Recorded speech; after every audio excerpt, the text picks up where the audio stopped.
नमस्कार दोस्तों। आज के इस वीडियो में हम रेलवे और एसएससी में पूछे जाने वाले महत्वपूर्ण जीके के प्रश्नों को शामिल करेंगे, जो आने वाले परीक्षाओं के लिए आपके लिए बहुत ही उपयोगी है। तो चलिए वीडियो को शुरू करते हैं। आज का पहला प्रश्न है, रिहंद परियोजना कहाँ है, किस राज्य में है? इसका सही जवाब है उत्तर प्रदेश। इसके बारे में और जानकारी मैं बता दूं आप लोगों को कि रिहंद नदी जो है वह सोन की सहायक नदी है और इसे ही गोविंद बल्लभ पंत सागर के नाम से भी जाना जाता है। चलिए अगले प्रश्न पे चलते हैं। बाबर की आत्मकथा बाबरनामे की रचना किस भाषा में हुई? इसका सही जवाब है तुर्की में। बाबर ने वर्ष 1526 में पानीपत की लड़ाई में इब्राहिम लोदी को पराजित करके भारत में मुगल साम्राज्य की स्थापना की। चलिए अगले प्रश्न पे चलते हैं। इनमें से कौन सा पौधा नग्न बीज धारण करता है? इसका सही जवाब है देवदार।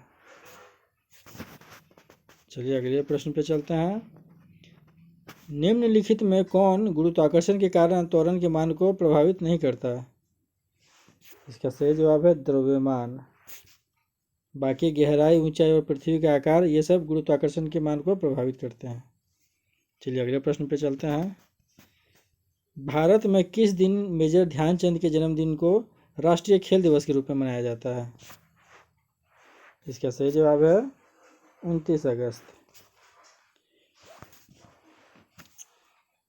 इन्हें हॉकी के जादूगर के रूप में भी जाना जाता था।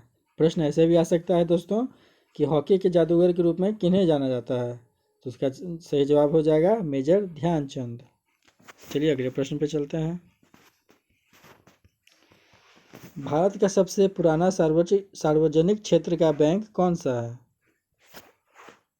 इसका सही जवाब हो जाएगा इलाहाबाद बैंक। दोस्तों अब इसकी स्थापना के बारे में बात कर लेते हैं।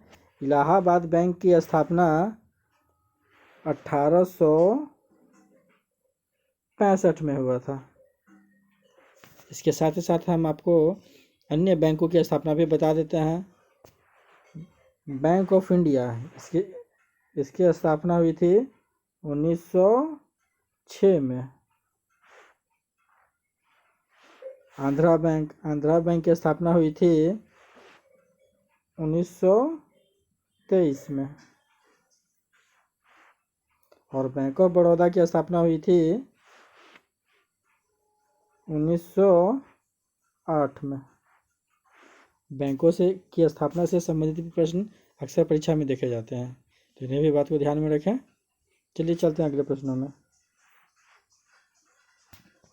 मैग्नीशियम की परमाणु संख्या 12 है, इसकी संयोजकता क्या होगी? तो इसका सही जवाब है +2। कैसे, वो भी मैं बता देता हूँ। देखिए दोस्तों, इसका हम संयोजकता कहते किसे हैं? किसी भी परमाणु की सबसे बाहरी कक्षा में मौजूद जो इलेक्ट्रॉनों की संख्या होती है उसे ही संयोजकता कहते हैं। अब जैसे इसकी परमाणु संख्या 12 है, तो इसकी हम पहले इलेक्ट्रॉनिक कॉन्फ़िगरेशन निकालेंगे। तो S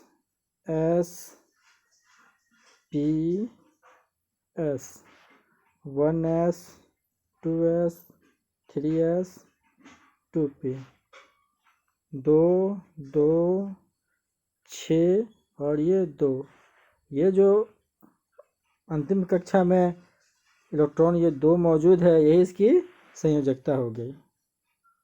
ठीक है, चलिए अगले प्रश्न पे चलते हैं। किस राज्य में पुरुषों की पारंपरिक वेशभूषा को सोला या फोटा और एड़ी चादर के नाम से जाना जाता है? इसका सही जवाब है आसाम। चलिए अगले प्रश्न पे चलते हैं।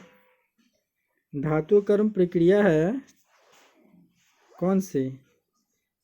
इसका सही जवाब हो जाएगा अयस्क से धातु निकालने की प्रक्रिया को ही धातु कर्म प्रक्रिया कहते हैं। अगले प्रश्न पे चलते हैं। कौन सा वेद संगीत का उल्लेख करता है? इसका सही जवाब हो जाएगा दोस्तों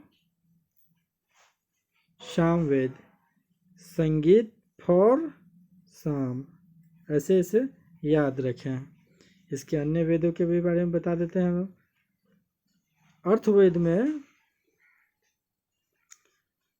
जादुई आकर्षण के बारे में कहा गया है। इसमें जादू टोना से रिलेटेड कुछ होगा तो उसका अर्थवेद जवाब होगा। ऋग्वेद में भगवान के भजन के बारे में कहा गया है। चलिए अगले प्रश्न पे चलते हैं। प्रकाश बल्ब की फिलामेंट बनाने के लिए उपयोग की जाने वाली धातु कौन सी है? इसका सही जवाब है टंगस्टन। टंगस्टन का गलनांक उच्च होता है दोस्तों, इसीलिए इसे हम लोग बॉल के फिलामेंट बनाने में उपयोग करते हैं। इसका गलनांक होता है 3422 डिग्री सेल्सियस। चलिए अगले प्रश्न पे चलते हैं। ऑप्टिकल फाइबर किस सिद्धांत पर कार्य करता है? इसका सही जवाब है पूर्णांतिक परावर्तन। तो चलिए दोस्तों, आज का वीडियो आपको कैसा लगा कमेंट में ज़रूर बताएं और हमारे वीडियो को लाइक करें। और हमारे चैनल पर अगर आप नए हैं तो हमारे चैनल को सब्सक्राइब करें ताकि ऐसा ही महत्वपूर्ण जीके की प्रश्नोत्तरी आप तक पहुंच सके। धन्यवाद।